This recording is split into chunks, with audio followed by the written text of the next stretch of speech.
Hello and welcome to Adventures in Venueland, an EAMC podcast.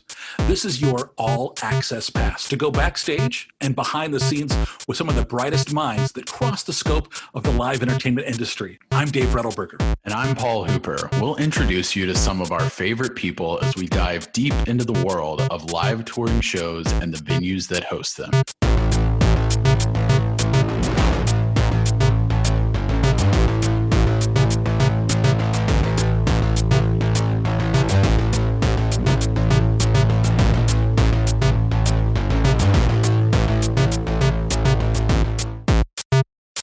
And our guest today, joining us from the West Coast, Vanessa Kromer, Vice President of Communications for Nederlander Concerts. Vanessa, welcome to the broadcast. Well, thank you. I am a longtime listener, first-time caller.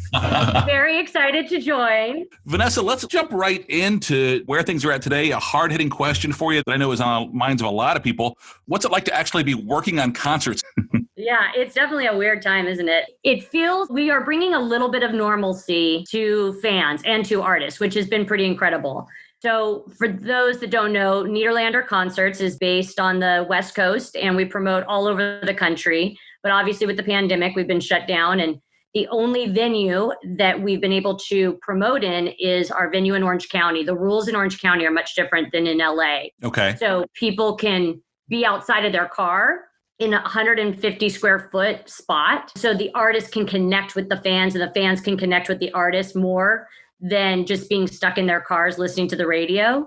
So we've been doing Drive-In OC and we launched it in July. We had 3 sold out Andrew McMahon shows, and we just had 6 Cascade shows, which Cascade had never played that venue. What is Cascade? Cascade's a DJ. Okay. He's a world-renowned DJ. I'm old, right? So I don't know. Get on that level, Dave. No, it's fine. Trust me, I've learned about new artists because these artists wouldn't normally play at a venue this size because normally the venue is only 1,700 seat theater in Anaheim. The drive-in concerts are attracting bigger names and a lot of bigger artists. So that's pretty exciting.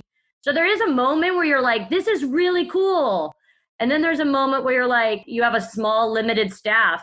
We had really bad fires in Orange County. So the air was super thick and hazardous, and there was ash falling. And I was trying to set up inflatables to decorate the venue for Halloween. And I was literally untangling this ghost on top of the roof right before doors with ash all over me. And I was just like, what is my life? This is not what I want to be doing now. I've had a lot of what is my life moments in 2020. Yeah. What's the audience like as people are coming back? Are they receptive? Are you marketing shows differently? What are your challenges? Yes, definitely. We're really lucky. If we have the artist buy-in, if the artist is really active on social, then the shows do very well. Oh, okay. So it's all driven by social. We've gotten a lot of press, which has helped a lot for me, just because I think it was all about the timing. But we've definitely been engaging with artist socials, artists being available for press, being so willing to do these shows. They're just so excited to play. We've been selling out a lot of shows. 50 shows between July and December. Wow. It's actually making a little bit of money. Granted, it's basically keeping some staff employed.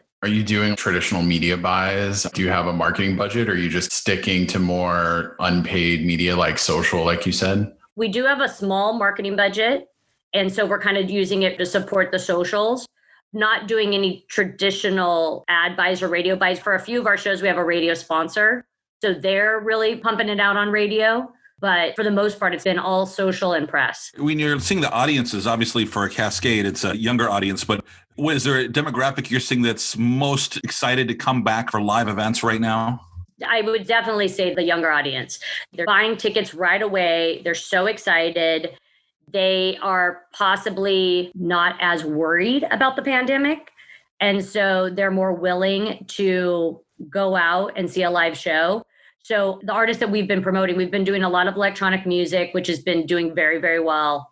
And then we've had Ziggy Marley. We've had some Latin shows.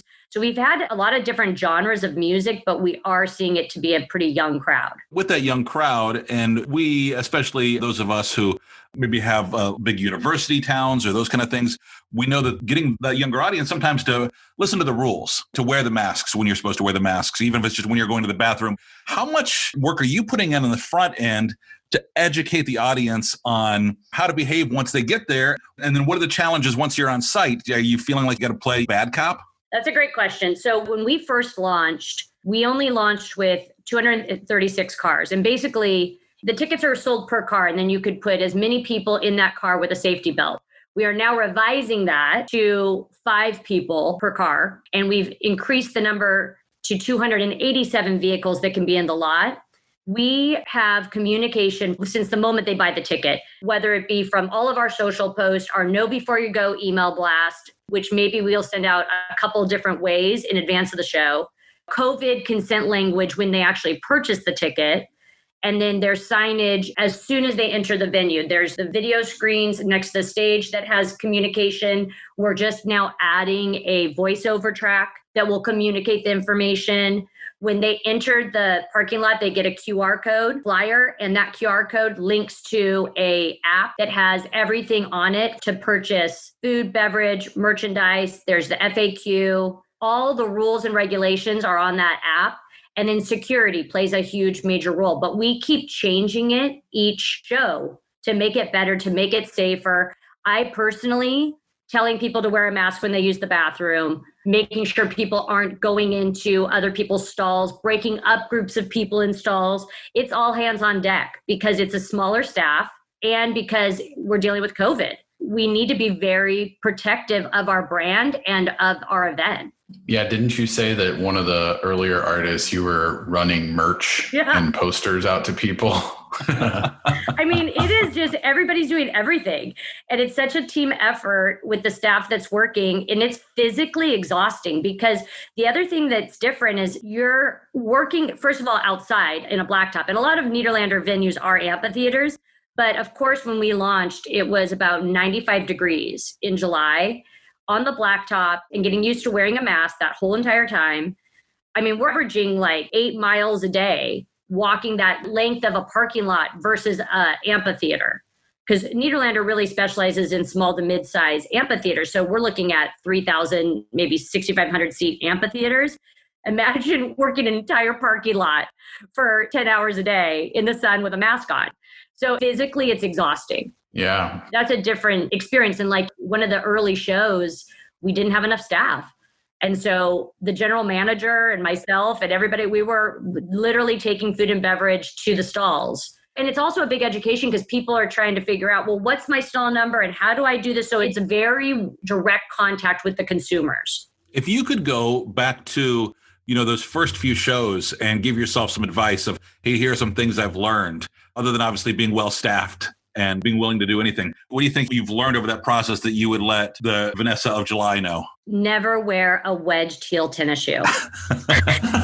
I'll remember that. Write that one down, Paul. All right. Gosh, I got to take mine off. I'm wearing right now. Wear a flat tennis shoe.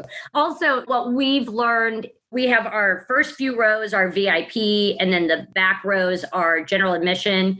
And at first, the VIP would come in and the general admission. We now wristband those VIP rows so we can identify. Because what was happening is that some people in the GA were friends with people in the VIP, so they would come from the back to be in the front. Now we have identification. We can actually track who the VIP is, who the GA is. We have more security staff throughout the actual rows. It's good to know some things like that haven't changed. Yeah. That happens on just the normal show where people are trying to sneak them into the GA and the VIP. They're going to do it no matter what. Yeah. We were taking all the photographers up to the rooftop to get photos and climbing up these ladders to get to the rooftop. And now we're like, oh, wait, we have a scissor lift. We can put the scissor lift in the back of the drive-in and do photos from back there. Yeah. Just like little things that we've learned along the way. I mean, I'm sure there's so many more things, just like with ingress and egress. And you'd be shocked. Egress, we can clear out our lot within 20 minutes. We only have 2 exits. It clears out super fast. The other thing you have to think about is we have it streamed through a radio station too. So there have been some dead cars. So you have to have jumper cables. Yep, sure. Things like that. We've had to tell people whatever trash they have, they get a trash bag and they're supposed to take the trash and pack the trash with them and leave with it, because you can't have anything that you're touching because of COVID. Right. You're supposed to keep everything contained to your little pod. Yeah, sure. You hit on photographers, which I think is interesting because, of course, that's something that a lot of us in marketing and PR venues deal with. How has that been different for these shows? I'm sure all of them are wearing masks, but are you finding it's easy to get approval from artists? Are they just, happy to have some coverage? How has that changed? Very happy. Yeah, absolutely. The artists love it. And we've limited it. So I kind of instituted the rules. It's maximum 5 photographers per show. For some of the other shows, we have had a lot more. So you have to stagger them out and space them out. Everybody wears a mask. I send them a confirmation sheet with COVID consent that they're entering this building and kind of what our rules are that they have to abide by. And we've been very selective with who we approve. But yeah, the artists have been great to work with. Yeah, I imagine because the fear is that they're looking for the news story as much as covering the artist, right? So they're looking for those people that are not following the rules. And those are the 6 pictures that end up getting published, right? Mm-hmm. Are you kind of having that talk with them? Or is it the people that you trust that are getting approved? I'm lucky that we've had pretty much the same people coming. So I do trust those outlets that have been coming.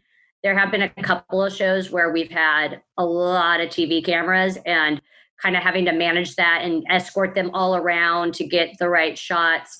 It's hard right now with media because everybody has a camera and everybody's posting on social media and TikTok. So you can only control so much, and we're doing the best we can with the resources we have. Have you had a story go in a way that you didn't like yet? Anytime there's a big concert nationally, you see pictures of people that, and sometimes not even a big crowd, it's just the way that photo's taken from the stage, or they caught the few bad actors. Have you had a situation like that?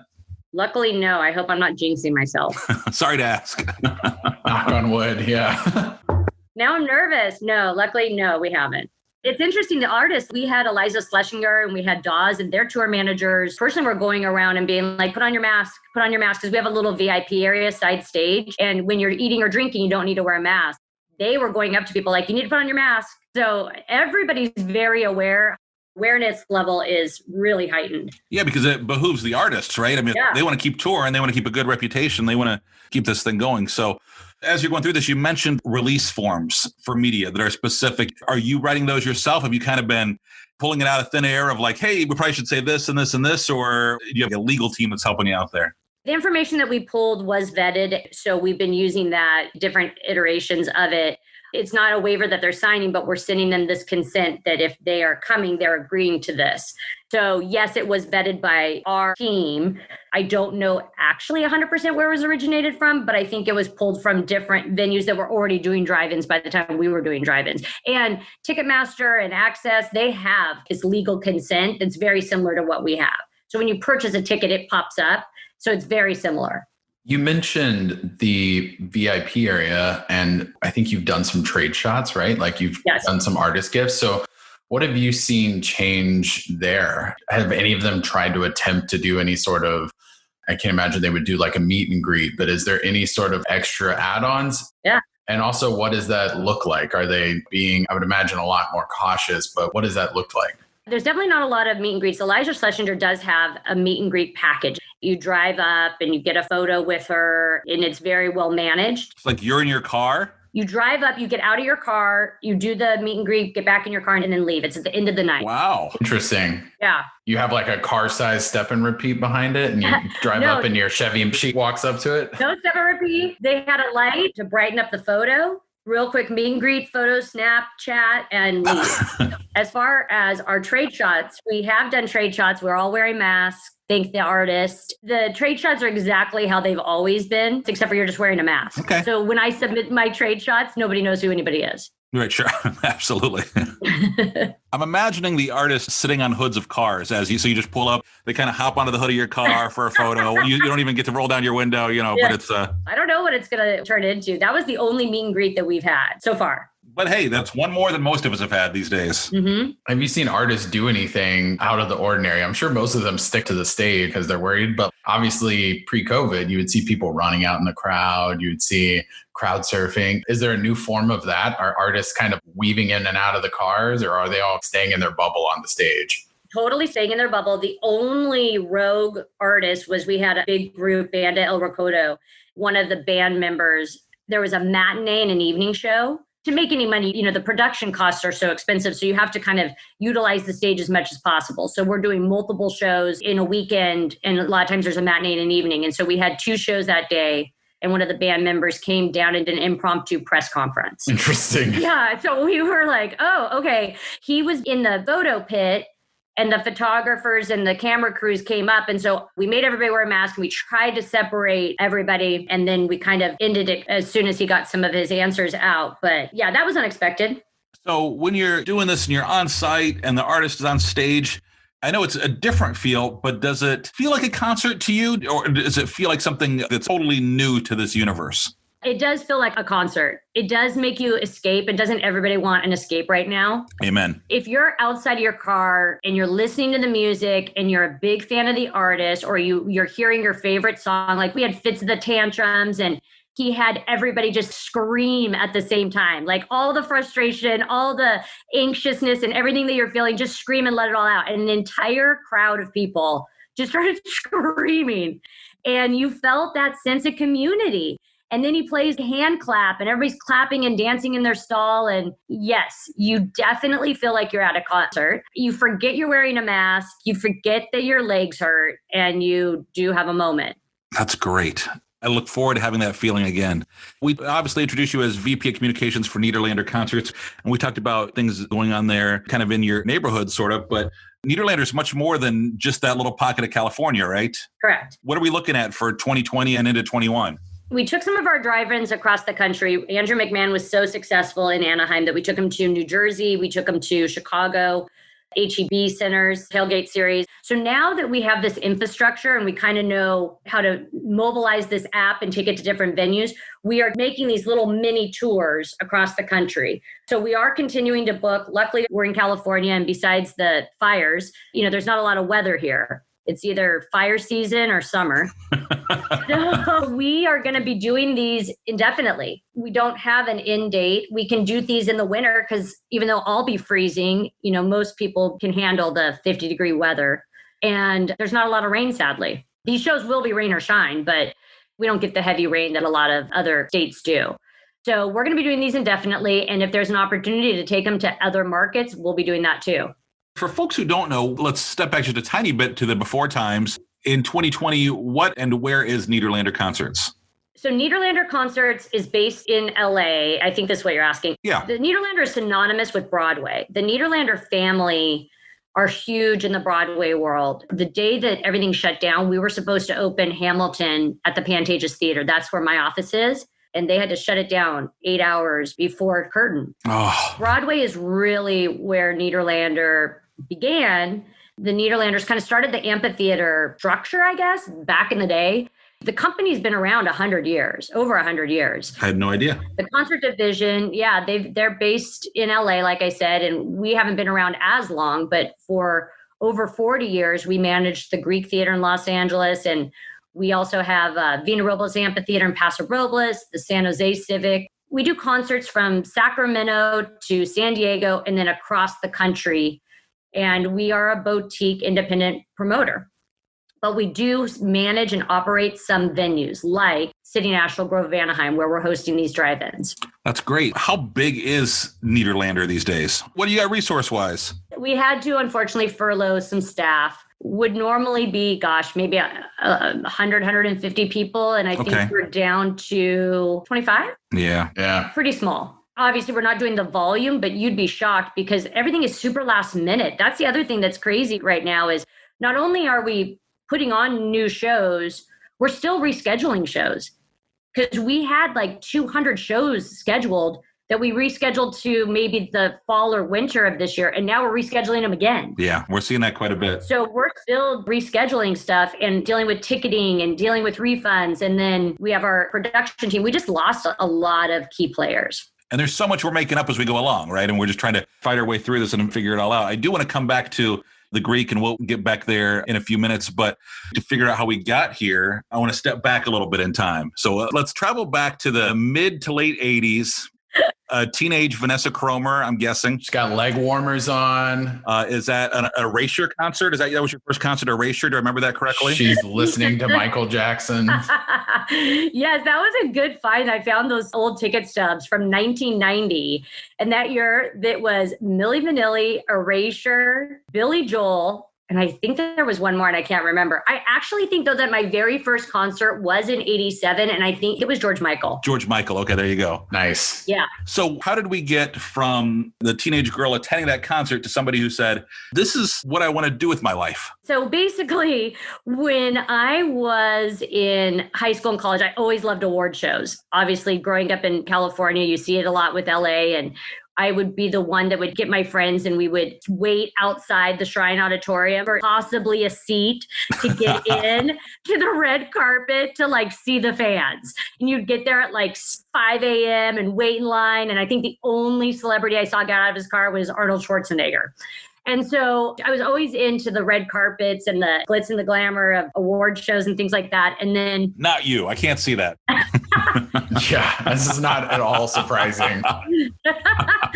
So I loved it. And then thinking back, when I was in high school and when I was in college, I was kind of always the girl behind the scenes, whether I was a cheerleader, I know, shocking. So in cheer, I was the one selling ads and putting on the productions for our charity events and for the talent show. And then for sorority, I was the president of our sorority, and I was the one putting on the fundraisers and the promoting of the fundraisers. So when you start to think about all those things, it's like, oh, I guess I was always doing PR and marketing, just in a completely different way. Sure. And so I had retail experience in the Arrowhead Pond, now known as the Honda Center. A sorority sister of mine came by and passed out applications. They were looking for people to work the box office, to hire box office employees. And because I had that retail experience, I was hired. I didn't know at that time. I maybe had gone to like one Laker game, a couple Angels games, those few concerts. My dad was a produce manager of a grocery store. My mom was a babysitter, like very middle of the road, blue collar workers. So entertainment was not in our life. Sure. So I started working in the box office, which thank God, because I feel like that's such a great training ground for anybody to begin in this industry. So I worked in the box office and was lucky enough to get an internship. And then when the Staples Center opened, that good colleague of mine, Christy Castillo-Butcher, she's still in the business. She's now at SoFi Stadium. I don't know her exact title, but she's done amazing with her career. She kind of just put my resume to the top. I interviewed along with everybody, but I got the job as the PR manager. So I was there for a couple of years. And at the time, Nederlander Concerts, we ran all the concerts. Live Nation and AEG were different. They weren't as big as they are now, obviously. And Nederlander, we were the exclusive concert promoters for all these venues. And so I always knew the general manager for the Greek Theater and at Nederlander Concerts because he was always going to the box office at the Arrowhead Pond. So I was helping him with his tickets at the Arrowhead Pond. And then we would go to Staples Center and I would help him in PR and marketing. And so we were at Backstreet Boys in catering and he was like, hey, would you ever want to go to the concert side of things? We just lost our director of publicity. And I was like, oh, hell yeah. Because I wasn't ever that big into sports. Although you said you were not huge into live entertainment, like with your family, you do have a passion for music, right? I mean, oh, yeah. Anyone who's seen you at a conference has seen you cut a rug, to put it lightly. So as much as you may not have been into live entertainment, you have a passion for music. No question. I mean, I grew up always dancing in a musical theater. So Nederlander, obviously with that Broadway background, was such a perfect fit. And I loved musical theater. Like I would try to go to every musical that I could. That was really what I loved. Seeing Cats when I was a sophomore in high school was like the thrill of my life. And so... Did you have that Cats sweatshirt? I remember a lot of girls in the 80s wearing the Cats sweatshirt to school. The black sweatshirt with the eyes. Yes, that's the one. I took singing lessons. I was in musical theater all through high school. The drama club, so into it.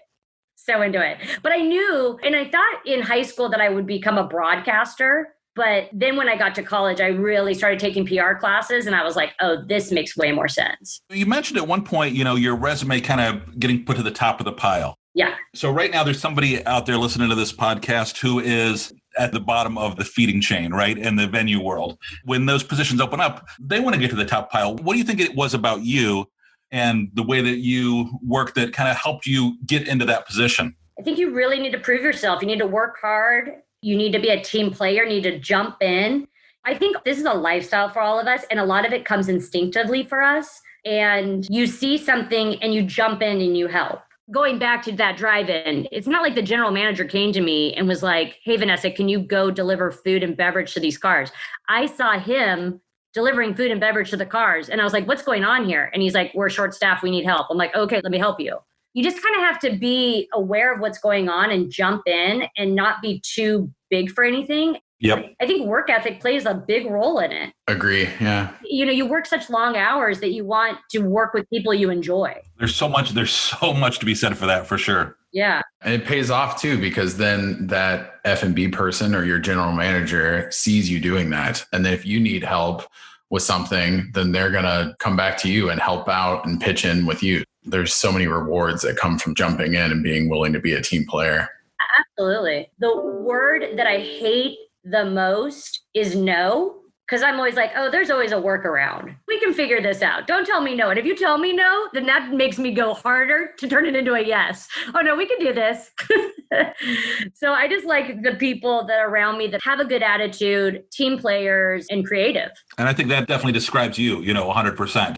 It's those moments, kind of like you mentioned, when you see your GM or something helping with food service. I remember early on one of my first days working in a venue, walking the concourse with the GM, and he saw a napkin on the ground. Yeah. And he stopped and he picked it up and he put it in the trash. And from that moment on, anytime I was in the concourse and I saw just some, a hot dog wrapper or something, on the ground, no matter who I was with, I would stop and I'd pick it up and throw it out. And then when I was doing that with my staff, guess what they would do the next time they were walking through that hallway? Yeah. The good ones, at least. And it's funny, but the person who's willing to pick a napkin up off the ground is the person you will trust more for that upper management position when that time comes. Absolutely. And I think this industry, once you're in it, it's such a small industry. And I will always recommend help whoever I can. If they've worked hard for me and if I really think that they're a great person, I don't want them to leave me and I don't want to lose them working with me, but I'd rather that if I see a great opportunity, I'm going to push them towards that opportunity. And that was kind of my friend Christy. I was super happy at the Arrowhead Pond. I loved it. But she was like, I think you have more in you and you should try this. She's always kind of pushing and challenging me. And I think you need those people on your team. For sure. Those people that make a big difference in your life and kind of set that path for you are so important. So walk me through from that window to becoming VP of Communications for Nederlander. When I started at Nederlander, I laughed because I look back and I'm like, how did we do this? We were at everything. We were in Bakersfield and San Diego. And we were all over the place, but we didn't have social media. It was such a different time. And we were younger. And so it was like, okay, yeah, this is fun. We're working all the time. Well, you get to a point after 7 years at Nederlander, I love the company. I love the people, but I was just burnt out working every night and weekend. And it was just nonstop. And an opportunity came up to go to Rogers & Cowan, a big PR firm. And I had never worked at a PR agency. So I thought maybe this would be a good change and something different for me.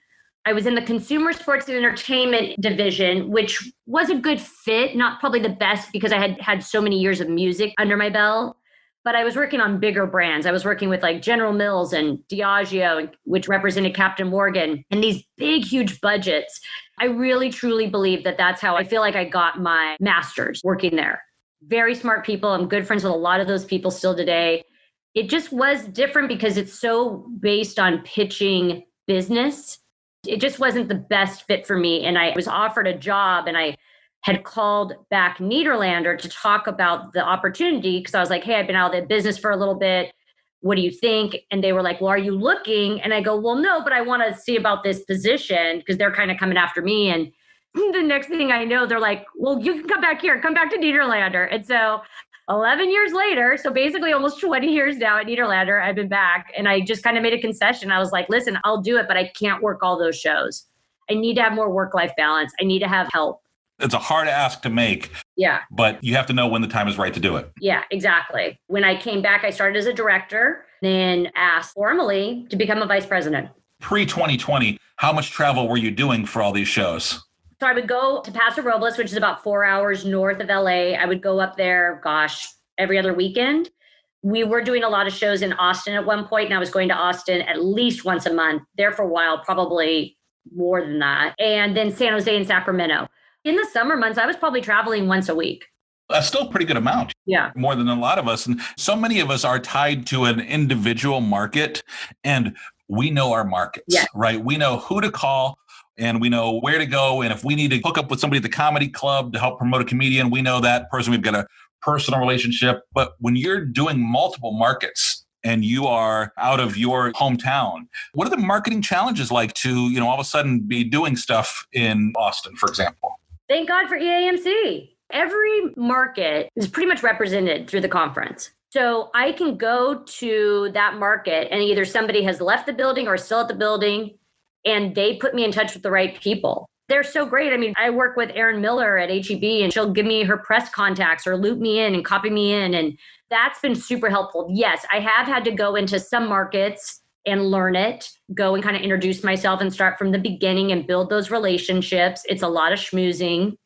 And there are more markets that are more media friendly than others, as everyone knows. Sure. But thank God for EAMC. That's truly been the only way to get in touch with these people. I'm glad you brought that up because, when we talk about the Event Arena Marketing Conference, there are some folks listening today who have never been.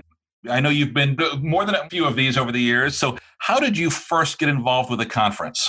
First conference was in Phoenix, and I was immediately hooked because, first of all, it's everybody that does what we do. And there was this lazy river, and we just cruised around this lazy river all day and I talked to people, and I partied with the Harlem Globetrotters, and we had a Sesame Street event. And I was like, this is phenomenal. I love these people. Which venue were you at that point? Was that Staples or were you with Niederlander then? No, I was at the Honda Center. Oh, you're at the Pond. Okay. Just out of curiosity, is that something that they pushed you to go to the conference? Were they already sending people? Did you find your way to it? Yeah, my boss at the time, he said that the entire department went. So it was like Brian Gale, Carl Schlossman, and so it was like our whole team, we went. I didn't get to go the next year, but then the following year, Anaheim hosted it. And so I got to work with Tammy Kuhlbeck. And at that time, the venues were really responsible for the conference. So we helped get the sponsorship. We were stuffing bags. Like I have photos of just bags. And it was my really good friend, Holly Lewis, and I stuffing these bags. And we hired like 10 interns. Wow. And we were doing registration, signage, everything. That's how I met Jim Delaney, because I helped with local PR contacts. And so we did the PR sessions. Then I knew, I was like, I need to go to this every year. I gained so much knowledge, so many great relationships. So then I started going regularly, really after Anaheim. And how did you get involved after that year at Anaheim, the planning and eventually move into the presidency of the conference? I don't know exactly. I know that Anaheim obviously were really involved with it. And I kept asking to be on the committee. But I think I just always kind of volunteered to do a session or send out an idea or something like that. I don't even remember when I officially was on the committee. I worked under, I guess it would have been Suzanne. Suzanne Richardson. Suzanne was VP of Agenda, and I met her at the first conference in Phoenix. And so I kind of became her assistant, which led to actual board member role as Agenda, which led to president. Right. You brought me into EAMC once I attended and then had expressed interest in helping. You brought me into my role, and you've been around long enough now that I am president, but you're still helping me out in so many ways behind the scenes. And I'm so grateful for that because, Vanessa, I really believe that 100% in what you said, if there are folks listening who have not been and look to attend when we get back to in-person conferences, there's so much I have learned over the years from those sessions. And having been involved in other industries, the amount of education and learning that happens at this conference is amazing. But really believe that true value is from those relationships I've made.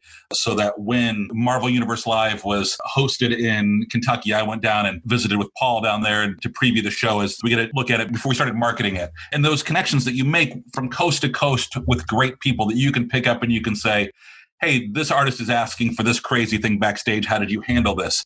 There's so much value there over the years. We're so grateful that you are our president and that you've gotten so involved, as well as Paul. Like, you guys are obviously with this podcast. I'm so excited that we're kind of moving us into the next iteration of EAMC, going digital with a lot of these different platforms. So I'm very, very proud of where it's going. And just to kind of piggyback on what you said, all of us were dealing with a lot of social injustices this year. And that was something I hadn't had to really dive into, sadly, as a publicist, saying the right thing in the right tone and understanding it. And I was lucky enough that I have good friends with the AMC, and we had just really frank, uncomfortable conversations. We sure did. To better understand it all. I'm just so grateful that I was able to call on people and have those conversations. It's a learning process. We've learned so much in this past year. Yeah. We've all gotten out of our comfort zone. We've all learned a lot, and we've all got a lot of learnings left to do. There was a recent session that our diversity group put together, and Paul B hosted, and Vince was our guest. And he talked about how over the next 10 years, everything we know will continue to change and evolve, and the rules will be rewritten, and we have to readdress it. And so it's obviously been a big topic of this year. How has 2020 been for you? Obviously, we're staying busy, and gosh, that helps keep us distracted. But with the wildfires and the elections and the pandemic, Vanessa, what are you doing to kind of get through this year? It has been a roller coaster, lots of ups and downs. I mean, when it all first started, I think we all could probably agree. At first, we always are working nonstop. And so at first it was like a vacation. Granted, we were rescheduling shows and it was busy and everybody wanted to Zoom 24/7. But it also was like, I discovered House Party, that app. And it was like, oh my gosh, this is fun. Let's have a happy hour at 4:00. I'm home. Like, what are we doing? And at first it was really fun. And then reality hit when I found out that like my best friend and coworker of 20 years got furloughed. I've worked next to him this whole time. Emotionally, it's been draining for everybody because you feel guilty.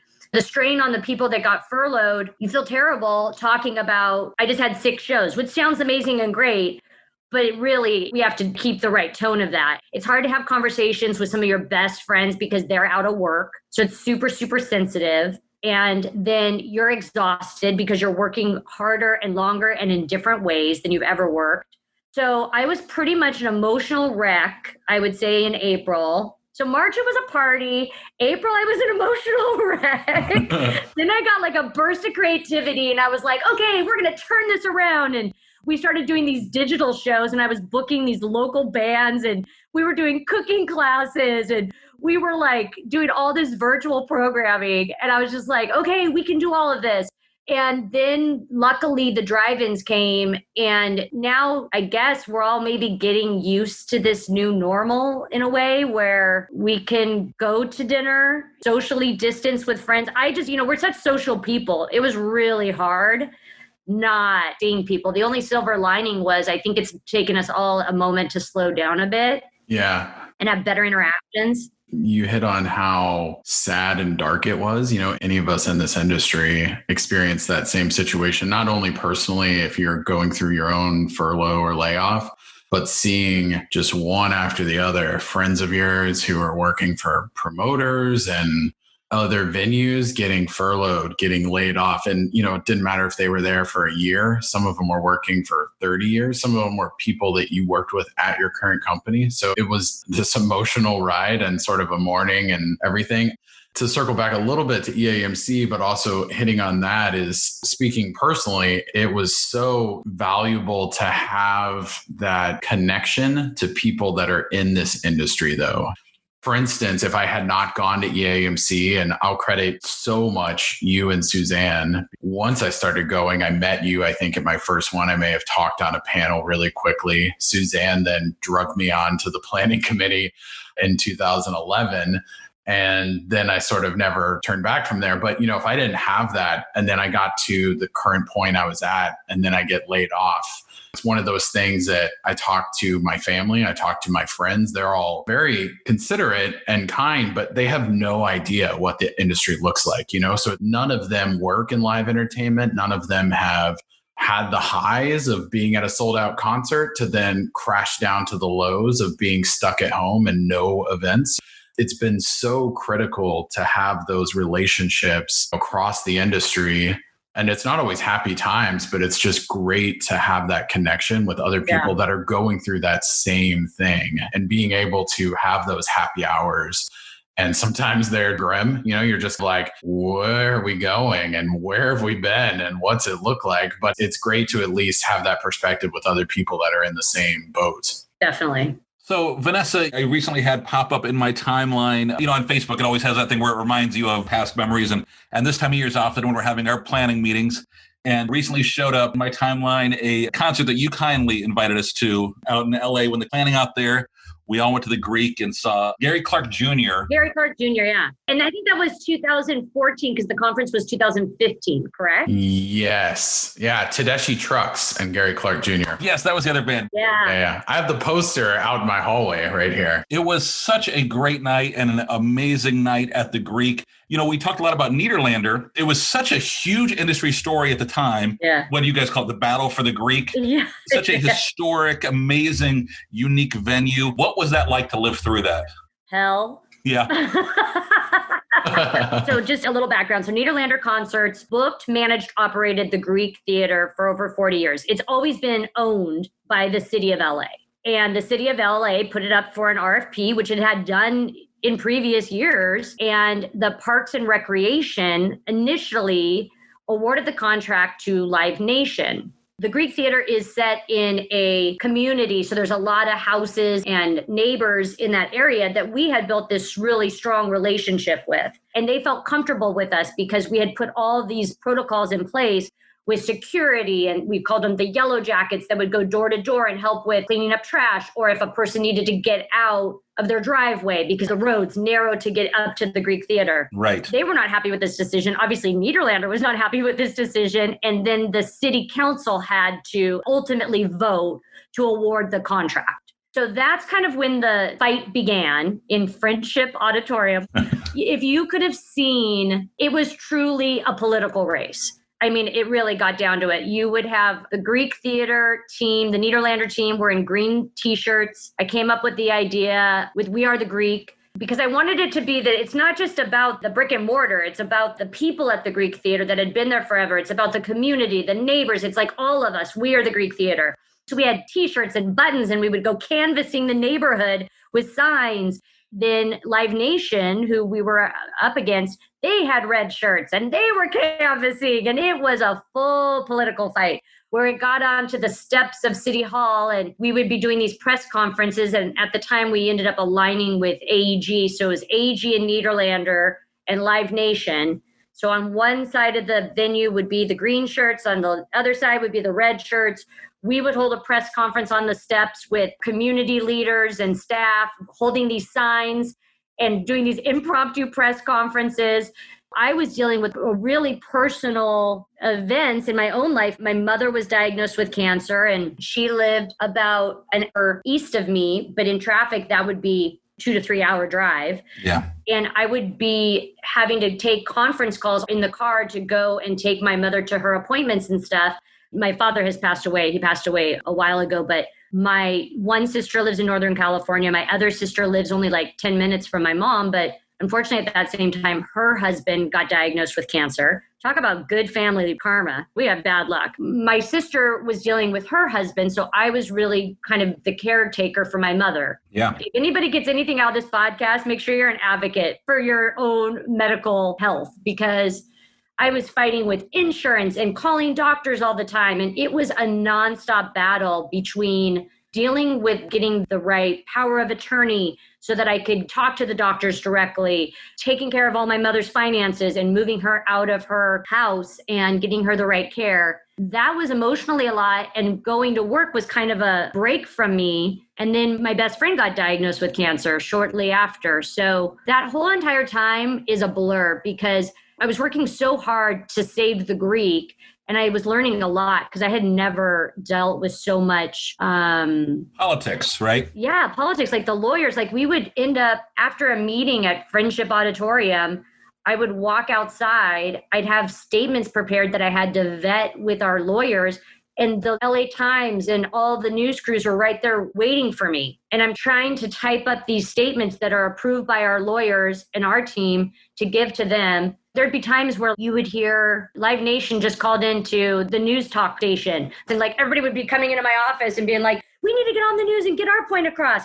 So I would be trying to get in touch with the news station. Okay, Live Nation just spoke. Well, here's Nederlander's statement. And it was just nonstop. And then I would get in the car, drive 2 hours and take my mom and spend 5 hours at her chemo treatments. And then on the weekends, I would try to see my best friend. It was a really, really, really hard time. And you were also, let's not forget, not only president of EAMC during that time, but you were also hosting, which you advised me never to do. Yes, never be president and host at the same time. It's terrible. And I will say, for anybody who has lost someone that they love, parents and friends and stuff, it was 4 years in July that my mom passed away. It'll be 4 years, November 10th, that my best friend passed away. Cancer's terrible. It changes you. It definitely makes you feel, all of us feel like this sense of maybe guilt or pride or something that we have to work all these shows, that we have to be at all these events. And if anybody can just take that away and just know what's important. Like I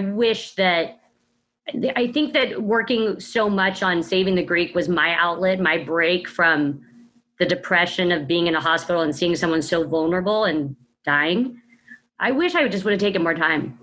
Yeah. It had to be just a lot to go through at that time. And so if now today, obviously we're going through a lot again, right? Yeah. In a very different, in a very different kind of way. But it sounds like you have learned to be an advocate for yourself and, find that way to, hey, I know we're dealing with this, but I've also got to deal with this. Or again, when you took that position with Nederlander of, okay, I will come back, but I can't advocate for myself to do that. And I think a lot of us are afraid to do that because we're afraid we're going to, be passed over for that job. So I think your strength there in advocating for yourself is something that we can all aspire to. Thank you. I think as a woman in this business, we also don't, in a weird way, we feel like we don't deserve to ask for that raise or ask for that money or ask for that position. And I think when you look at how hard you work and the experience that you have, you do deserve it. You've put in the time, you've put in the hours. You are a leader in your business. And so you need to advocate for yourself. And I tend to push everything down and say it's fine and it's great and I can deal with it all. But after going through that tough time, ultimately the Greek Theater is now managed by SMG and Nederlander does still promote there, but so does Live Nation, so does AEG. We're all friends again at Friendship Auditorium. So we all are working together. That's the funny thing is you could be fighting and hating the person next to you. And then the next week you're all working together on a show. And so I tend to push everything down and kind of just like keep it going. And after that time, it kind of hit me after, you just kind of just going through the motions. You're like, okay, I'm working on this and I'm putting together a press conference. I'm going to chemo. I'm going to go spend time with my best friend's little girl. So you're just kind of going through the motion. It hit me afterwards. So I decided to run a marathon and that helped. Like literally run a marathon. Yeah, I ran it. You had figured until you run the marathon of life, and now you decide you're literally going to run a marathon? Yeah, I hate running. It wasn't easy, but I had to just refocus, and I had to do it for my best friend because she was like, when I get through this, we're going to run the Long Beach Marathon together. I'm all, yes, we are. So I was doing it for her, but I was also doing it in a weird way. It was a way for me to clear my mind. I was focused on, okay, at 6 a.m. every Saturday, I got to meet this run group and run for 4 miles and then run for 5 miles. And sometimes I would just be crying running these laps. I was going to say it had to be so emotional. Yeah, I was just clearing my head and just being by myself for hours on end. I don't necessarily recommend anybody run a marathon unless you're really into it, but there's not a second one coming. There's no second marathon. No. I'm glad I did it. It's what I needed to do to get my head straight, I guess. Yeah. My best friend recently passed away from leukemia within the past year. And I went the opposite direction. I decided to eat my way through it. So that was, and I do recommend that. I do recommend eating to kill the pain. There was definitely eating and drinking involved with all of it, for sure. Yeah. And as you mentioned, Dave, we're all kind of going through stuff now. And of course, it's personally not anything on that same level of what you went through. I think we all kind of hope that this small silver lining for our industry and for people that work in it is it does give us some new perspective. Yeah. Speaking for me personally, it definitely has. And I was kind of the same mindset of run and gun all the time. I'm going to be there early morning. I'm going to be there late at night. I'm working every single event. I love my job, or I tell myself I love my job, especially in the hard times, right? I didn't feel like I was sacrificing a lot, but I was so focused on that next thing that I didn't have time to really sit in anything. So I think it was a big shock having to just be home by yourself through all this pandemic. I'm sure it's giving everyone in live entertainment a lot of perspective, but maybe that's a good thing that comes out of it is people are able to appreciate time away from work as much as they do the time at work. Right. Yes. And balance that a bit better. Cause I think we were all notoriously horrible at doing that. You know, so many people in our industry, amen, always were like, you know, there's a reason I'm single or this or that. You know, it's because you're married to your job, you're married to your work. And while you may love it, you sacrifice so much for it. Hopefully we're able to balance it a little bit better once we inevitably recover at some point. It's such a good point. I wish there was a study done on like personalities, like people that are attracted to this business, because we're really addicts in some capacity. Agreed. We're like workaholics. Yes. It's a weird group of people. I mean, I love this group of people. You are my people, but there's probably something wrong with us. We're chasing that high. We're chasing that live event high, right? I mean, you know, we're always chasing that. Vanessa, what do you see as the future when you look ahead, you know, in 2 years down the road? What do you kind of see is next for this industry?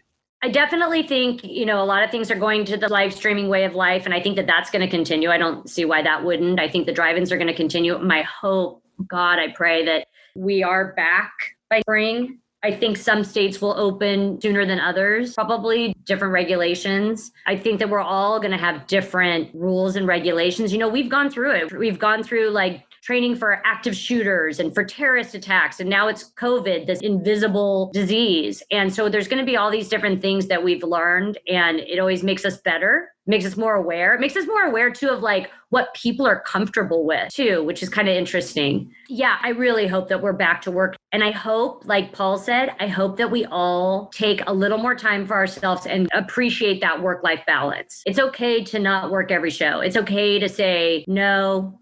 Because, you know, you get like, I don't know if you guys do, I'm sure you do, but when you work shows, you'd always have like the production people that work 15 hours a day. And they're like, oh, nice of you to show up at 4 o'clock to check in media. And I'm like, yeah, but I also worked all week on conference calls and meetings all week. So don't make me feel guilty. I hate that. That's one of the things I hate the most is the guilt. We do get that, yes. Yeah. Oh, I work so much harder than you. Okay, it's not a competition. And our work never ends. I took like a weekend off, How sad is that? But we've been working, you know, you feel this like responsibility because it's such a short staff and, you know, where we were launching these drive-ins. And so I took a weekend off in September after we had already launched most of the drive-ins, and people are like, oh my God, you're not going to be at these shows. Nope. Taking the weekend.